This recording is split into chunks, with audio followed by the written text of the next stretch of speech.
어느 날부터인가 우리 집 식구들은 둘째 언니로 인해 집안 분위기가 무거워질 때쯤이면 내가 어디론가 사라지는 것을 알고 있었던 것 같다. 내가 언젠가부터 집을 나서면 베푼의 자취방에 가 있을 거라고 짐작했을 것이다. 나는 집 밖으로 나가거나 밤늦게 들어와도 아무 말 없이 지내는 가족들을 보며 믿고 있는 건지 그냥 내버려 두는 건지 알 수 없었다. 그런 사실이 때로는 우리 식구들은 나에게 참 관심이 없네 하는 서운함으로 다가왔다. 둘째 언니 때문에 나를 자유롭게 키우려고 자유를 준 건지 아니면 신경 쓸 시간이 없었는지 내 마음 한구석에 쓸쓸함이 밀려왔다.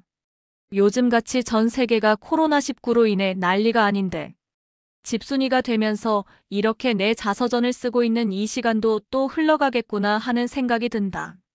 전쟁과 같은 지금 이 시대에 사는 나는 그 옛날의 시간 여행을 하며 힘들고 괴롭고 조금은 즐거웠던 일들을 상기하면서 잠시나마 머리를 식혀본다. 나에게 이런 시간을 주는 게 어떨 땐 여유 부리는 건 아닌가 하는 생각이 들기도 한다. 왜 이렇게 불안정한 삶을 살고 있는지 모르겠다. 내가 나를 위로하고 위안하고 괜찮다고 격려해주지 그 누가 해주겠는가 하는 생각에 또 힘입어 또 하루가 저물어간다. 지금의 생각이 나의 그때 시절 20여 년 전으로 가 있다. 31살 둘째 아이를 낳았으니까 그때 시절로 지금 나는 멈춰 서 있다. 두 아들의 성장. 지금 둘째 아이는 국방의 의무를 다하고 있다. 이렇게 글을 쓰다 말고 둘째에게 전화를 걸어본다. 목소리가 듣고 싶어서다. 둘째는 운전병으로 갔다. 본인이 원해서 그렇게 배정이 되었는데 그래도 다행이다.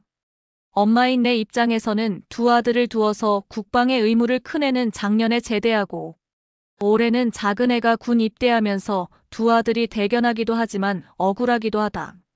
둘 다 아들이기에 국방의 의무 18개월을 짱 박혀있을 생각을 하니 그 억울함이 왜 없겠냐.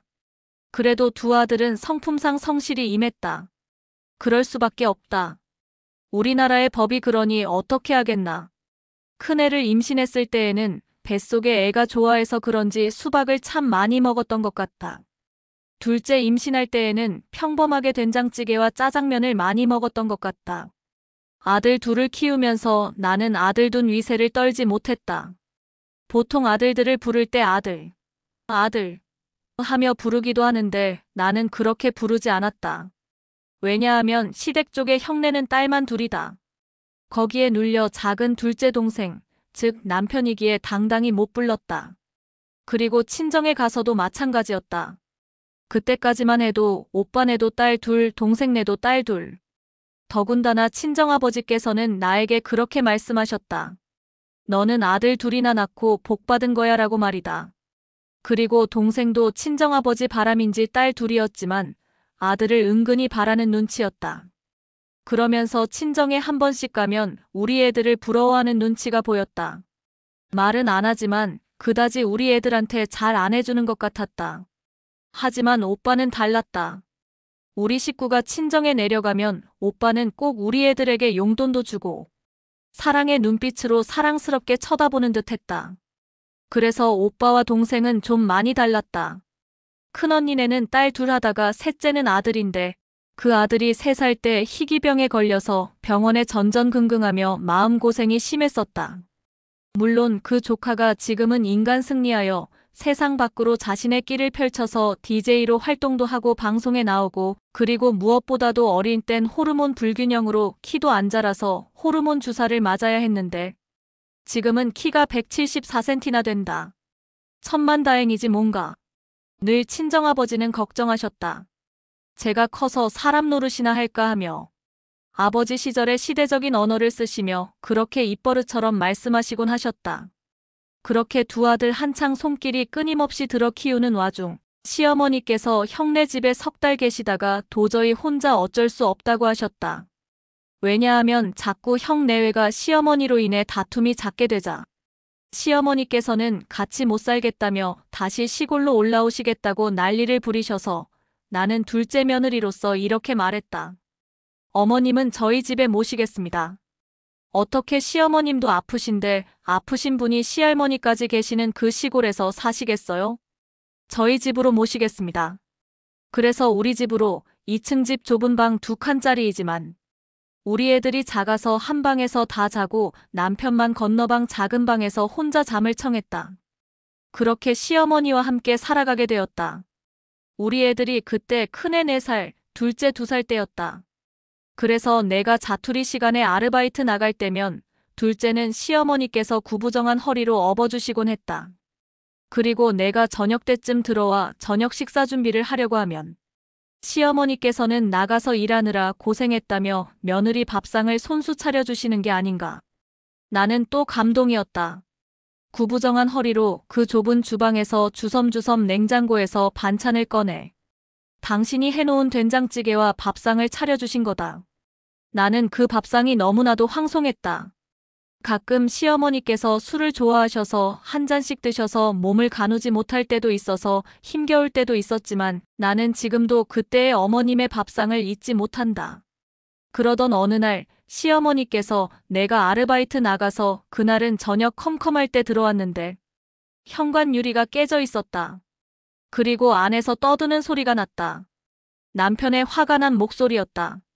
글쎄 어머님께서 그날 내가 없는 사이에 혼자 술을 드시고 몸을 못 가누는 채로 계셨는지 아들인 남편은 어머니께 호통을 치며 현관 유리를 주먹으로 깬 모양이다. 왜 그렇게 아들인 남편은 어머님께 저렇게밖에 할 수 없는 것일까? 나는 자초지종을 물어보았지만 그렇게까지 주먹으로 유리를 깰 만큼 어머님이 잘못한 걸까? 물론 나도 짜증날 때도 있지만 그래도 어떻게 하겠나. 어머님이신걸. 눈물을 함께 흘리다. 그래도 나하고는 이런 일도 있었다. 애들 다 유치원 가고 어머님과 나와 단둘이 집에 있게 되었는데 나는 늘 친정집 둘째 언니 때문에 힘들어하는 것을 어머님은 조금 받아주셨다. 그날도 둘째 언니의 발작으로 오빠와 남동생이 둘째 언니에 대해 화가 나서 이해를 못하고 욕을 했다고 들었다.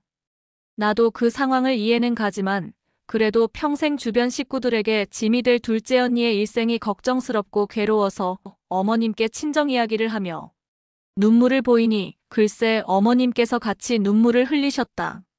진정으로 그 마음이 느껴졌다. 둘째 언니 불쌍해서 어쩌냐 하시며 내 손을 잡아주셨다. 이런 사실은 정말 그 순간 어머님과 나와의 옛 추억으로 내 가슴속에 깊이 남은 이야기다. 그리고 또 이런 일도 있었다.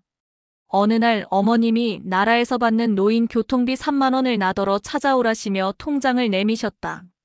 그래서 찾아드렸더니 그냥 밖으로 나가시더니 검은 봉다리에 맥주 한 병과 미역과 고기가 보였다. 그리고는 이렇게 말씀하셨다. 내일 내 생일이니 사왔다고 하시는 게 아닌가. 나는 또 감격스러웠다. 이런 생각을 하고 계셨던 어머님이 나에게는 든든한 백그라운드 같았다. 그리고 어느 날은 남편이 밤늦게 들어오길래 나는 어머님께 이렇게 얘기했다. 어머님, 아범이 자꾸 술 마시고 밤늦게 들어오네요. 그래서 제가 힘들어요.